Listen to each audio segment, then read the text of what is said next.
vamos a ver por lo tanto el movimiento obrero. El movimiento obrero en cuanto que, repito, es la parte del tema que completa, que nos explica el mundo contemporáneo. Fijaros que nosotros estamos dando esto en extenso y lógicamente no va a dar tiempo, por supuesto, a hacerlo en el examen. A lo mejor yo aquí hablo 10 minutos de una cosa que vosotros tenéis que reducir a una frase o a un párrafo. Pero se trata también de que tengáis esa visión global del mundo contemporáneo, que como decía ahora en la otra clase, en realidad, aunque demos los 7 temas, los 2 temas que de verdad nos dicen cuál es la esencia del mundo contemporáneo son el primero y el segundo. Porque yo dijera, pensar en el mundo de hoy, ¿qué es lo que de verdad constituye su raíz, su esencia? Pues que son cuestiones como la sociedad de mercado, como la producción de productos, como la democracia, es decir, como el movimiento obrero, como el socialismo, es decir, todo sucesos, fenómenos que tienen su raíz en esa revolución burguesa o en la revolución industrial.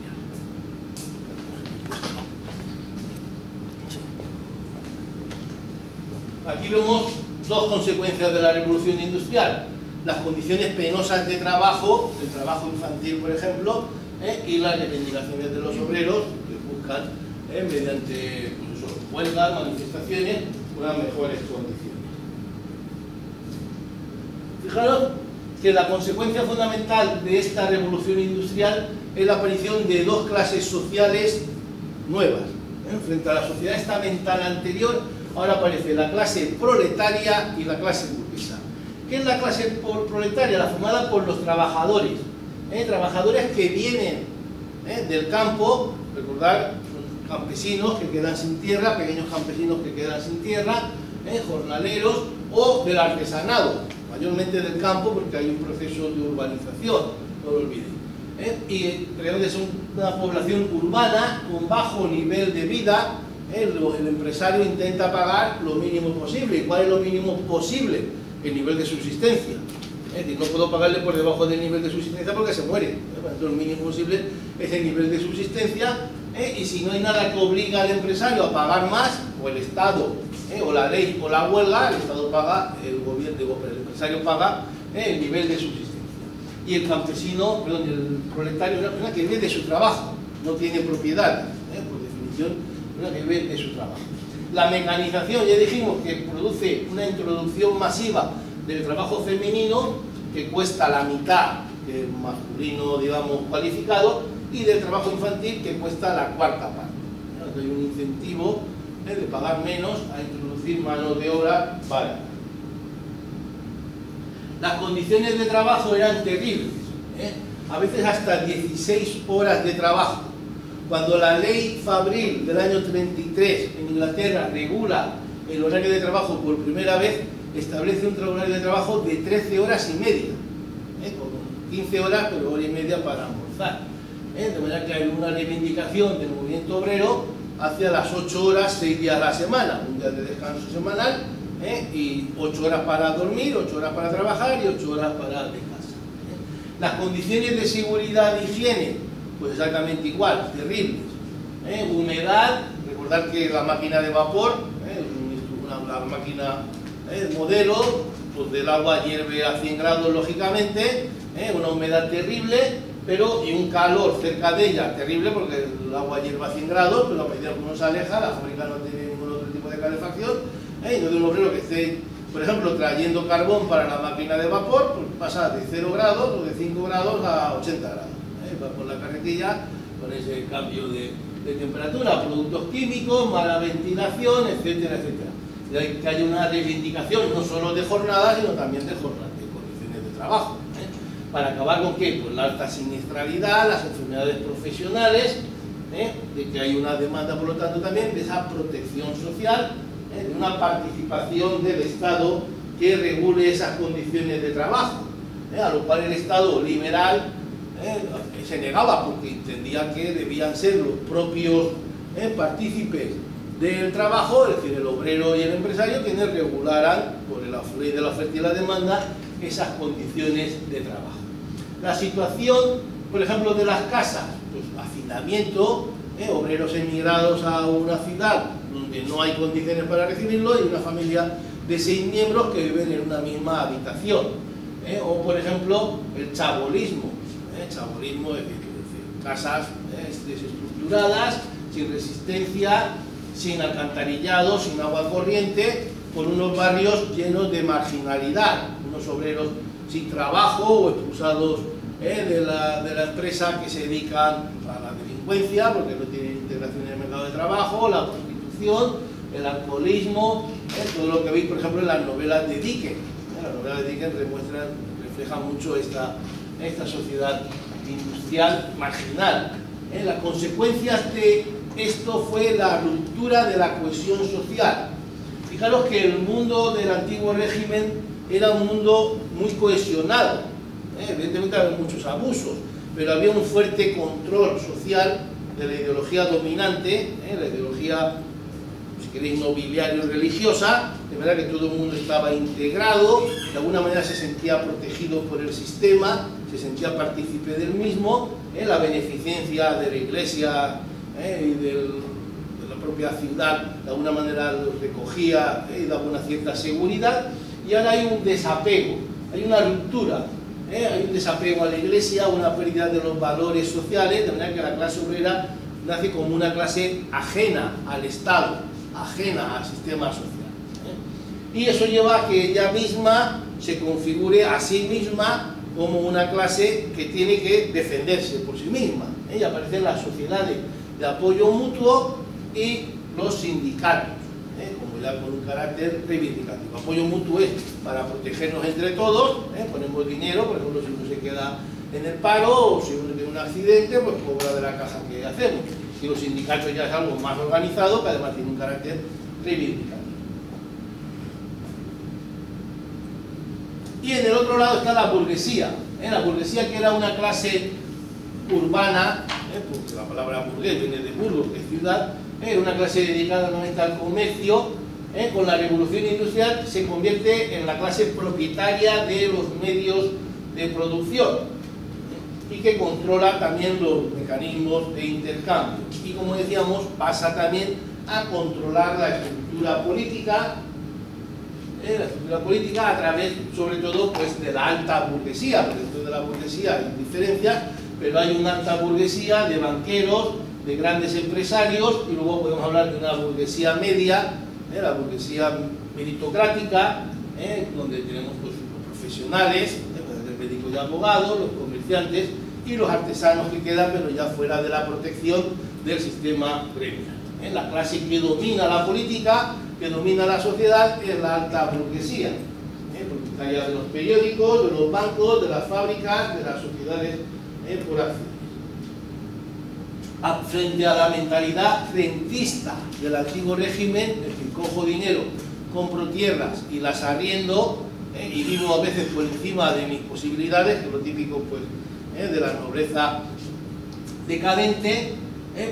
La mentalidad burguesa es la racionalidad económica: gano, gasto lo que gano, gasto menos que gano para seguir invirtiendo, las inversiones a largo plazo, la rentabilidad del dinero en la industria, la economía bien administrada, y luego ya un paso siguiente, la imitación del lujo y la ostentación de esa clase nobiliaria. Os he puesto este palacio porque es el ejemplo de al burgués enriquecido español, que fue el famoso Marqués de Salamanca, que no era marqués de origen, la reina lo hizo marqués cuando ya se hizo millonario, que era el hombre más rico de España, que construyó el barrio de Salamanca, que construyó el ferrocarril de Madrid a Alicante y que pues, era el mayor inversionista en bolsa. Esto es, el palacio tenía uno en Carabanchel y otro en la Castellana. Carabanchel, ese palacio tenía que, porque es un barrio humilde. Sí, pero entonces estaba fuera de Madrid. Claro, claro. O sea, esto era, es un Carabanchel. Claro, porque él hizo, el barrio Salamanca es el que extendió. Sí, ya. Compró unas fincas allí, hizo el barrio y se hizo un palacete. Y la Castellana, según subes por la Castellana, a mano derecha, el BBVA, es el palacio, bueno, el palacio de Marqués de Salamanca. Era otro que tenía uno dentro de Madrid y otro en las afueras. Murió pobre, curiosamente murió pobre. Empezó, tal vez una carrera, empezó como corregidor en Monóvar. No sé si conocéis la famosa anécdota, un minuto la cuento. Lo enterraron, hubo una cólera en Monóvar, lo enterraron o lo amortajaron. No sé si alguien conoce la anécdota antigua, lo amortajaron. Y entonces, estando allí amortajado, se despertó, miró por un lado para otro, la gente se asustó y salió corriendo. Y dicen los de Monóvar que cuando hizo el ferrocarril, como para él Monóvar era gafe, el ferrocarril no pasa por Monóvar. Alguien dirá, pues yo he pasado y hay una estación que pone estación de Monóvar. Esa estación de Monóvar está en término delta, en término municipal delta, porque Monóvar queda en lo alto. Los de Monóvar dicen eso, pero no es verdad. En realidad los de Monóvar, la estación, el ferrocarril tenía que cruzar el valle por el medio, y los de Monóvar, que tenían muchas manos, fueron a Madrid a pedir que se acercaran. Entonces lo acercaron un poco, pero no lo bastante para tener que subir mucho de cota. Porque si no, cuando sale el tren de un túnel que hay, tendría que subir para luego bajar. Entonces eso no pisaron. Los Monóvar dicen que es por la maldición que tenía, la malquerencia que tenía el marqués a Monóvar. Bueno, aquí vemos un movimiento obrero típico, la reivindicación de los trabajadores. Y fijaros que en el origen ese movimiento obrero nace de esa conciencia de clase y con acciones como el ludismo. ¿El ludismo qué es? El ludismo es la destrucción de la máquina. Viene de un tal Lud, que fue un líder, parece que figurado, de destrucción de máquinas. Y, por ejemplo, en Alcoy hay sucesos de este tipo, de destruir la máquina, porque piensan que la máquina echa al trabajador al paro. Bueno, entonces la manera de que no me dieran al paro es destruir la máquina, que antes hacían falta 20 y ahora con 2 y la máquina hace el mismo trabajo, destruir la máquina. Esto tuvo, lógicamente, poca proyección, poca permanencia, por razones obvias, ¿no? Pero esa es la huelga, la huelga sectorial, la huelga de empresa, la huelga general, el mecanismo fundamental de lucha obrera. Y las asociaciones, ya hemos dicho, hay dos. Inicialmente son sociedades de apoyo mutuo. ¿Qué significa de apoyo mutuo? De resistencia, de seguros de formación, mejorar el tiempo libre, pero sobre todo el apoyo mutuo, que no podían prohibirse porque tenían razones de ser plenamente justificadas, pero sí los sindicatos que nacen lógicamente de ese mutualismo, donde además de todo eso ya hay una reivindicación. Los sindicatos, por ejemplo, en España han sido poco mutualistas, pero en otros países pues los sindicatos hacen casas, aquí hay unas malas experiencias, los sindicatos tienen economatos, los sindicatos tienen agencias de viajes para sus miembros, aquí son más reivindicativos, pero hay una relación en origen entre unos y otros. Y luego está el cooperativismo, que sabéis que consiste en que los propios obreros se convierten en dueños de las empresas y fabrican o producen, de acuerdo con un sistema interno de decisión. Fijaros que la aparición de esa nueva sociedad industrial llevó también a la aparición de pensadores que presentaban una alternativa a esa sociedad burguesa existente. Ya no son planteamientos religiosos, como en la Edad Media o en la Edad Moderna, que hay algunos planteamientos, los cuáqueros, por ejemplo, tienen una sociedad casi comunista, pero se basan en lo que da cohesión, que tienen la misma religión. Aquí ya no hablamos de una sociedad religiosa o los monjes de un convento, la monja de un convento que tiene una sociedad comunista interna o los monjes de un monasterio, sino que acá hablamos de un planteamiento general, por lo tanto un planteamiento político y no religioso. El primero que lo planteó fue Babeuf. Babeuf es un revolucionario francés que después del directorio organizó un partido, un grupo de acción, diríamos, un partido no de masas, sino un partido de élites, gente concienciada, estructurada, de manera cuasi militar, con una organización secreta para que no pudiera ser perseguida fácilmente por la policía. Intentó un golpe de Estado en el año 96 contra el directorio y con un programa político que llevaba a la destrucción de la propiedad privada y a la estatalización de todas las decisiones económicas. Por lo tanto, es el primer planteamiento comunista, político, interno, que fue fusilado junto a 30 de los suyos que pillaron, pues pillaron 30 porque lo tenía bien organizado, no pudieron pillar más, y los fusilaron, los guillotinaron a todos y acabó ahí la conspiración de los iguales, pero quedó ahí como un modelo, como un remanente histórico. El siguiente pensador es más complejo, es Saint-Simon, nació conde, o sea, nació de una familia noble, conde de Saint-Simon, y sin embargo tenía un pensamiento progresista que postulaba, él fue precursor de la ciencia, digamos la sociología, pues sabéis que la ciencia la crea Auguste Comte, que era secretario suyo, Comte, y postuló una sociedad tecnocrática, una sociedad que repudiaba a los rentistas y a los comerciantes. ¿Por qué? Rentista es, por ejemplo, un noble que tenga tierras, no las trabaja, es un rentista. Y un comerciante, pues uno que trae productos de Inglaterra y los vende luego a los pequeños comerciantes. Él consideraba que esto eran clases pasivas, que no aportaban nada. Ni un comerciante aporta nada, ni un noble aporta nada. Él pone en un libro un ejemplo. Si se murieran los 50 mejores arquitectos, mejores abogados, mejores médicos, mejores ingenieros, mejores carpinteros, sería terrible para la sociedad. Perdería a sus líderes, los 50 mejores empresarios. Sería terrible. Pero si se murieran los 50 mejores importadores de algodón, los 50 nobles más latifundistas, los 50 empresarios de comercio que tienen las tiendas más grandes, ¿qué pasaría? No pasaría nada, la sociedad sería la misma, porque son clases rentistas, pasivas, que no aportan nada. Por eso él postula que se prohíba la herencia, una postura radical, porque la herencia supone que uno recibe bienes gratis et amore, por nada, solo por nacer hijo de tu padre, te haces rico, o recibes un piso, recibes un latifundio, pero no la propiedad privada, porque la propiedad privada, en cuanto ganada legítimamente por un líder industrial, por un ingeniero, por un abogado, es buena para la sociedad. Sus seguidores se convirtieron en una especie de secta cuasi religiosa que promovieron, por ejemplo, cosas, porque aquí los sociotópicos mezclan cosas, digamos, científico-políticas con otras más o menos espirituales. Por ejemplo, una cosa positiva es que propiciaron los estudios de ingeniería industrial y de ingeniería de caminos en Francia, con lo cual pues, mejoró ese tipo de estudio gracias a los seguidores de Saint-Cyr. Más famoso, también por lo anecdótico de su planteamiento, fue Fourier. Fourier también es autor de libros, pero fue también un práctico. Tenía un planteamiento cooperativista que le llevó a crear falasterios, es decir, compraban una gran finca y fundaban allí una ciudad que era un edificio muy grande, donde él había establecido todo, cómo se tenía que hacer la comida en comedores sociales, dormitorios sociales, guarderías para los niños, voto femenino en igualdad de condiciones que los hombres, primero que lo plantea, cómo tenían que vestir, una sociedad cooperativista muy regulada, pero al mismo tiempo lo mezclaba con otras cosas de atender a las pasiones, y unas cosas un poco ahí, psicológicas, que un poco le desprestigiaron. Pero es un planteamiento sobre todo de una sociedad cooperativista, de una sociedad, digamos, cerrada, limitada, experimental. Robert Owen es otra cosa, no es un teórico como Fourier, sino que fue un hombre de empresa, fue un capataz que se enriqueció como industrial y fundó una gran empresa en Escocia, la Neulanak, que se convirtió en una empresa modelo de industria.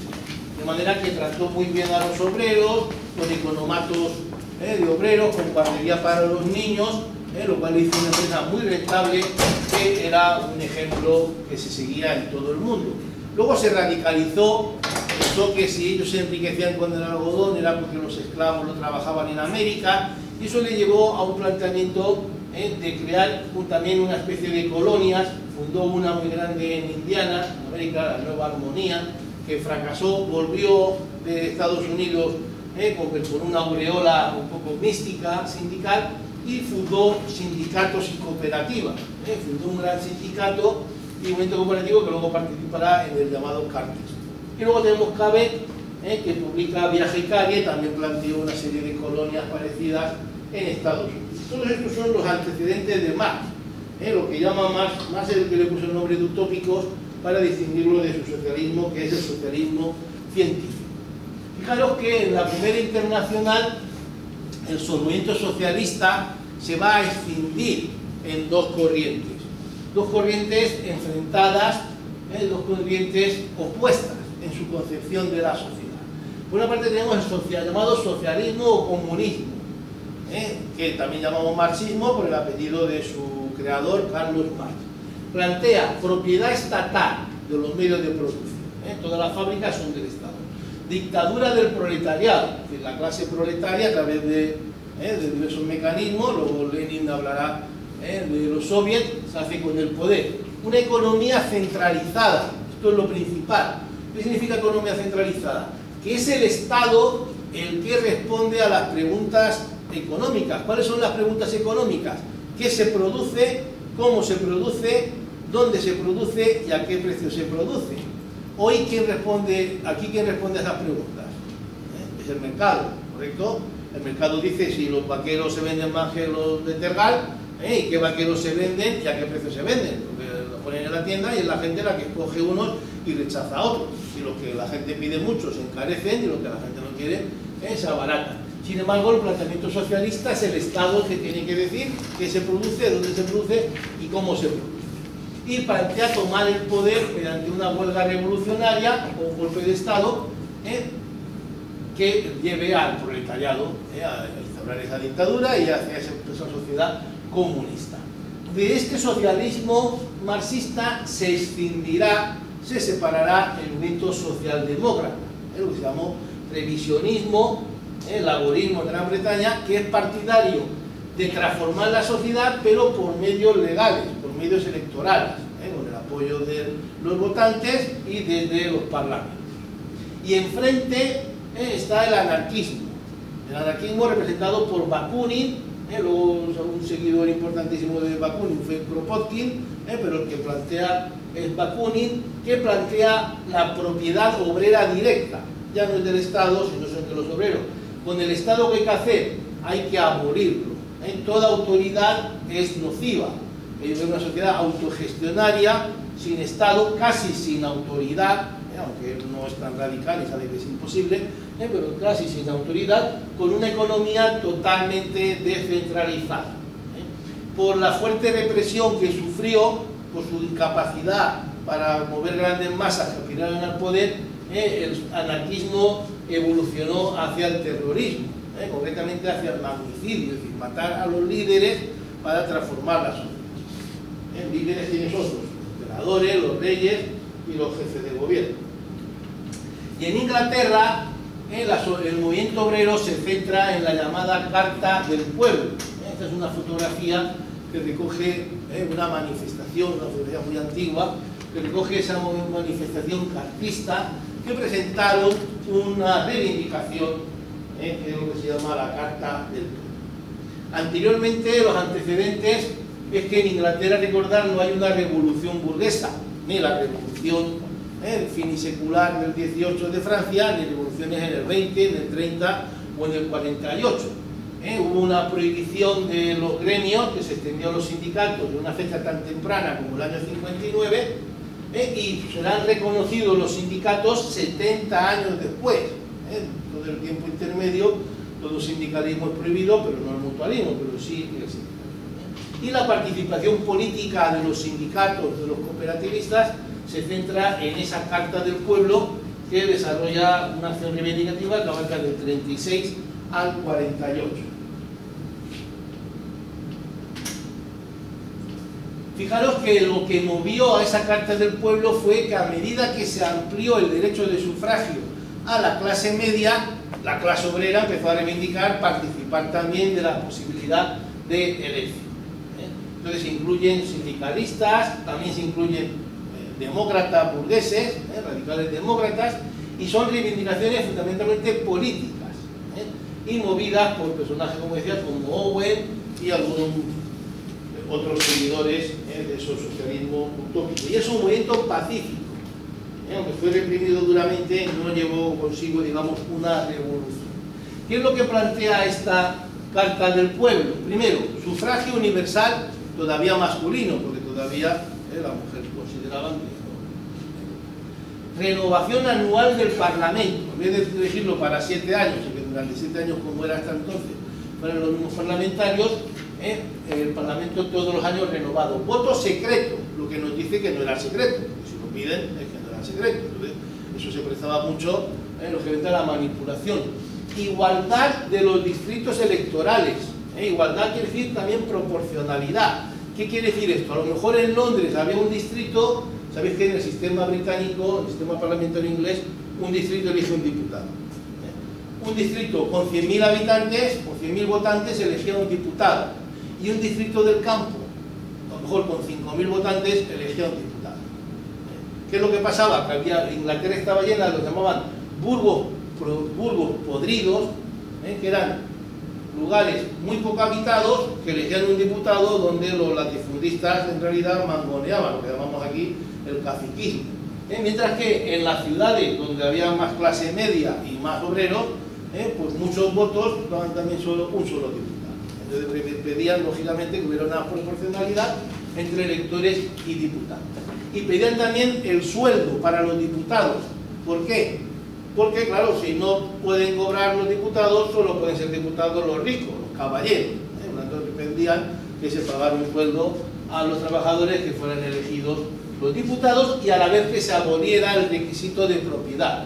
Se consideraba que como los comunes, su función natural era aprobar el presupuesto de ingresos y gastos, y como ellos eran los que pagaban los gastos, eran los que pagaban los gastos los que tenían derecho a decir en qué se gastaba. Por lo tanto, para poder ser común había que pagar impuestos, había que tener propiedades. Era un requisito de que uno pagara cierta contribución industrial o fuera dueño de determinado número de hectáreas. Por lo tanto, abolirlo es permitir que sean diputados también los obreros. Son, como veis, reivindicaciones políticas. No hablamos de tomar el poder los obreros ni nada del otro mundo, pero esto fue reprimido radicalmente. La carta fue rechazada por el Parlamento. Primero se presentó 1 millón de firmas, luego se presentó en el 42 3 millones de firmas con grandes manifestaciones. En el 48, después de la Revolución Francesa, hubo otra petición con otros 2 millones de firmas, y esa gran manifestación que hemos visto fotografiada, que fue reprimida por la policía, encarcelados los líderes, y todo fue aplastado, se disolvió en momentos librecambistas y demandas políticas, pero esas demandas se irán alcanzando, se irán satisfaciendo poco a poco por los sucesivos gobiernos liberales e incluso conservadores. El carlismo fracasa, pero a lo largo de toda la segunda mitad irán atendiéndose esas demandas.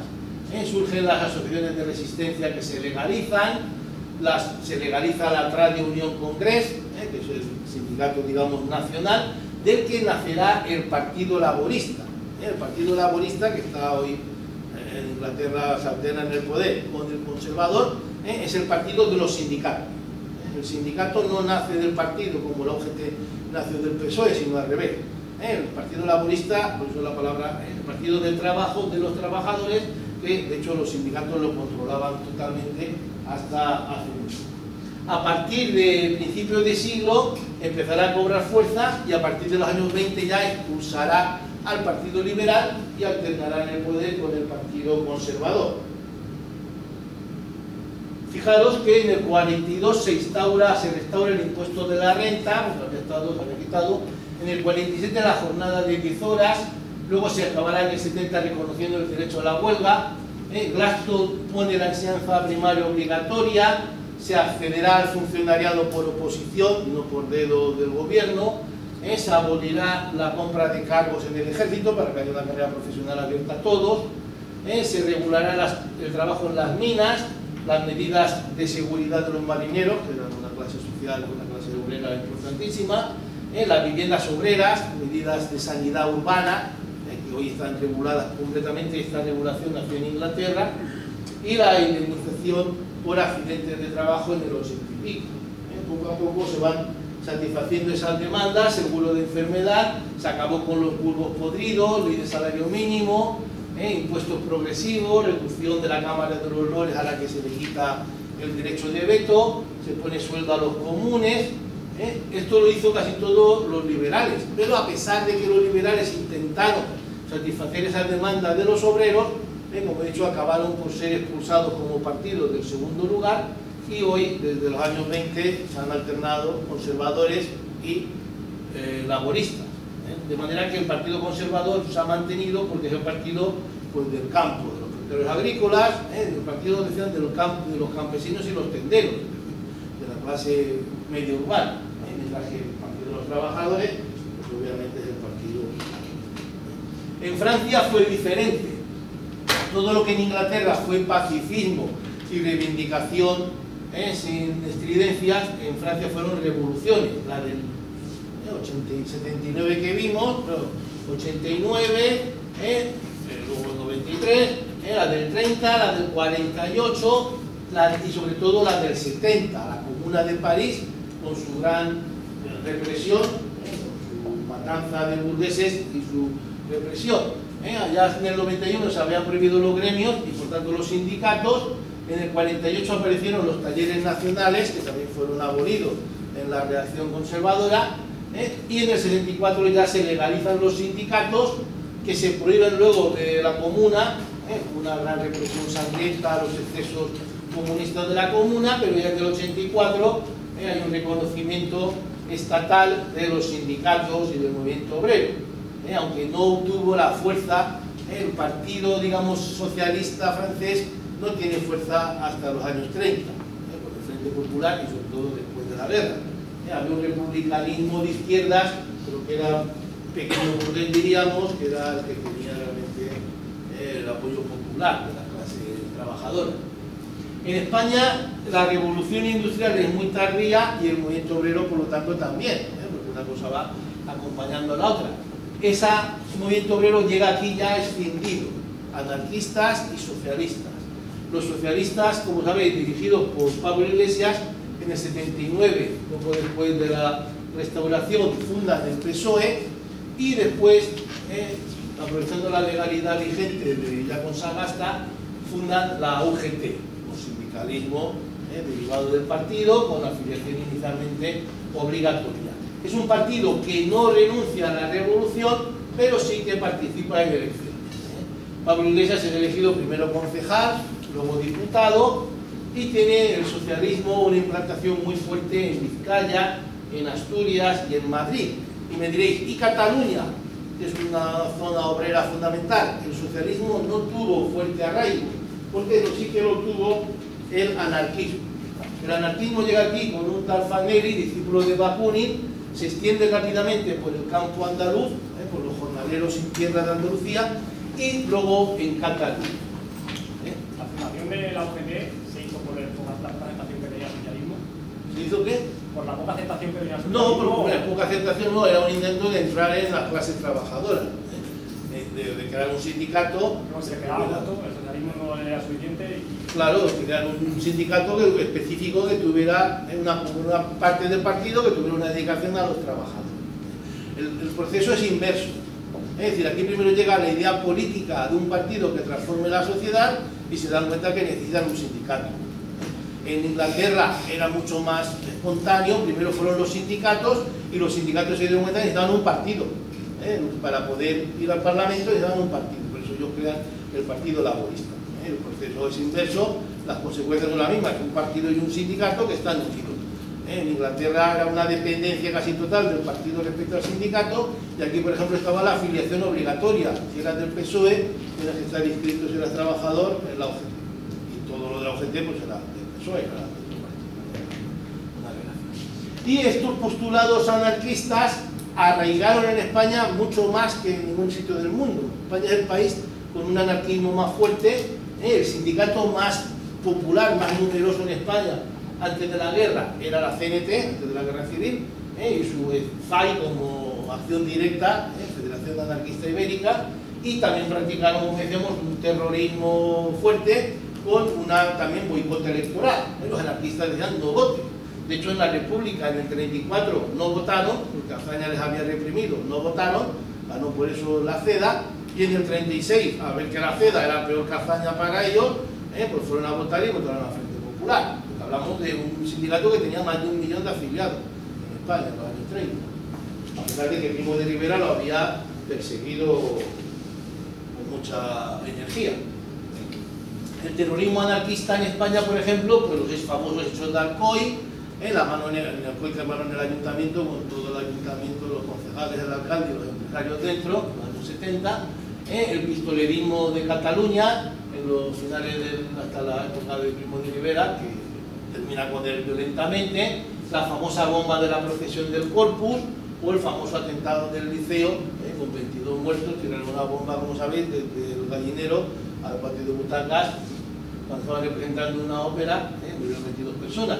Pero los más famosos son los magnicidios, el atentado a Alfonso XII, el asesinato de Cánovas, el atentado también muy famoso al rey el día que se casó, Alfonso XIII, que era un ramo de flores con una bomba dentro, que mató a 20 y pico personas.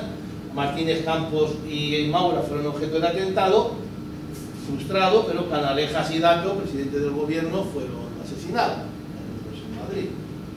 Y a nivel mundial, pues famoso los del FAR, Sisi, el presidente Carnot en Francia, el presidente McKinley en Estados Unidos, o el rey de Portugal, o el famoso atentado de Wall Street con 38 muertos. Pero ¿cuál fue la respuesta? Claro, la respuesta a los atentados era una respuesta violenta, y eso llevaba a la acción-reacción, el terrorismo anarquista se alimentó también de la fuerte represión. Pero yo hablo de una respuesta más global. ¿Cómo respondió la burguesía y el Estado burgués a esas reivindicaciones obreras, a esos partidos obreros que intentan hacerse con el poder o que ven que van a hacerse el poder? Fijaros que la primera reacción es el prohibicionismo, es mejorar las condiciones de los obreros mediante leyes que prohíben que el trabajo infantil, el trabajo de la mujer, ponen un límite a la jornada, como decían, del año 33 se pone 13 horas y media, luego también que los niños no trabajen, si tienen una edad pueden trabajar hasta 12 horas, si tienen otra hasta 8 horas, en el 42 se prohíbe el trabajo de los niños en las minas, en el 47 jornada de 10 horas máxima para mujeres y niños, una serie de reivindicaciones que ya hemos visto en Inglaterra, que realmente eran leyes parciales hasta que Bismarck se da cuenta que la respuesta tenía que ser global, tenía que ser completa. Y Bismarck plantea la seguridad social estatal, una seguridad social que atienda a la demanda de los trabajadores, ojo, con cotización obligatoria de trabajadores y empresarios, y la aportación estatal que lógicamente garantiza esa prestación. Fijaros que en el año 81 el Kaiser pronunció un discurso que había escrito Bismarck, porque el Kaiser, como la reina de Inglaterra, leía lo que el presidente le ponía, en el que decía que para superar los males sociales no bastaba con la represión, sino que había que atender las reivindicaciones justas de los obreros para dar un bienestar a los trabajadores. Esto significó un cambio profundo que llevó a esa cotización obligatoria de trabajadores y empresarios, y ojo, lo realmente importante no es quién cotiza, lo realmente importante es que el Estado responde de las prestaciones. Todos aquí, que sois trabajadores, tenéis seguridad de que vais a cobrar si caéis enfermos. ¿Por qué? Porque el Estado responde. Porque yo puedo tener un seguro en una mutua o en un banco, pero nunca sé si el banco va a quebrar o va a tener dinero cuando me haga falta, ¿sí o no? La seguridad social obligatoria, el Estado cotiza lo que falta de los impuestos, pone lo que falte y responde.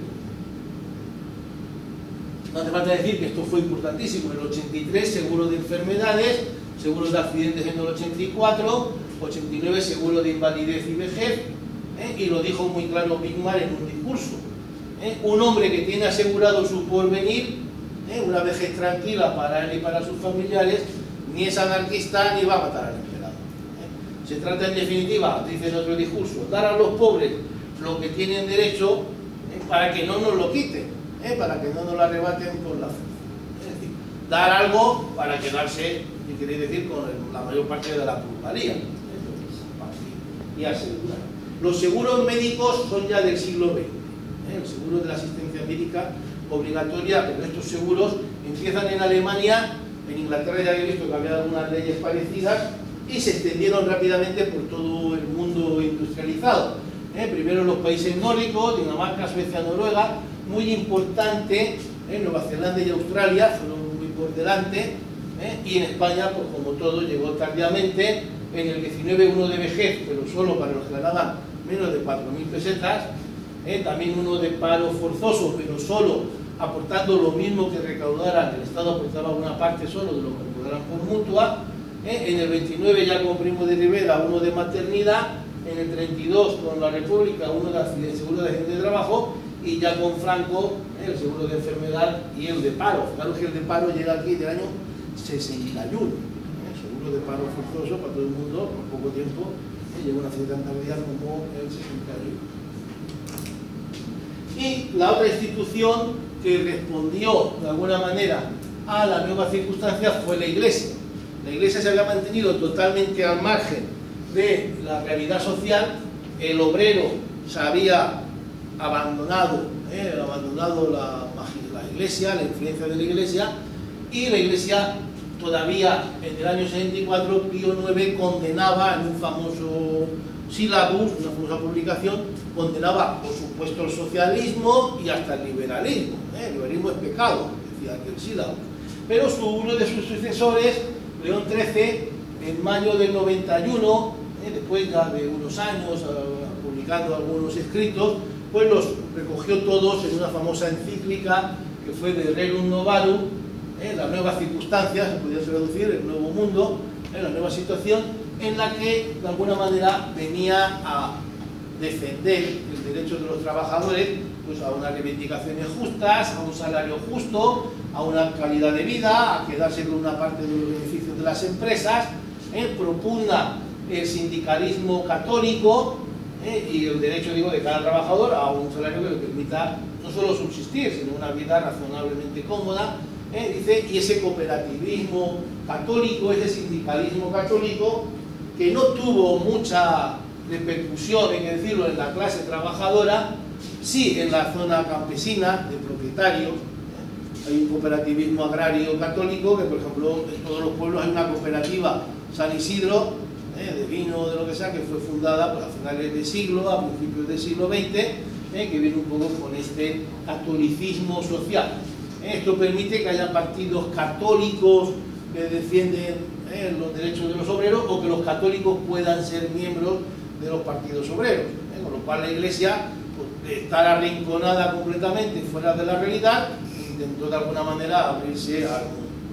No hay un sindicalismo católico, evidentemente, ni en los países católicos, un sindicalismo católico entre los obreros que tenga fuerza equiparable pues, a los socialistas o a los comunistas. Algo verdad, pero la Iglesia intentó con esta encíclica y otra que se hizo 40 años después, intentó adaptarse a esa nueva situación y abrirse un poco a la sociedad, pasando, digamos, de la caridad de las monjitas a un reconocimiento de las justas reivindicaciones.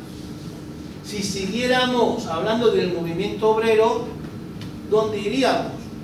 ¿Cuál sería el siguiente paso que tendríamos que, la siguiente explicación que tendríamos que dar? Hemos visto que hay una rama obrera que es el anarquismo, magnicida, terrorista, arrinconado, sin posibilidades de ocupar el poder, de transformar a la sociedad. Hemos visto que hay una socialdemocracia que cobra fuerza, que gana en Alemania, que acabará ganando en Inglaterra, que influirá en Francia, que forma un gran partido con aspiraciones de poder en España. Y la tercera pata del movimiento obrero sería el comunismo. El comunismo representado, no lo olvidéis, por Lenin, que es partidario frente a un partido de masas como los socialdemócratas, es partidario de ¿qué? De un partido pequeño, unido, militarizado, disciplinado, concienciado, profesional, que tome el poder. Ese partido es el partido bolchevique, el partido de la mayoría, ¿cómo se llama? Se escinde del socialdemócrata ruso, se convierte en el partido revolucionario y toma el poder por ese método del golpe, ¿cuándo? ¿Os acordáis? En octubre de 1917. Por lo tanto, la siguiente pata sería el Partido Comunista, en lo que llamamos leninismo.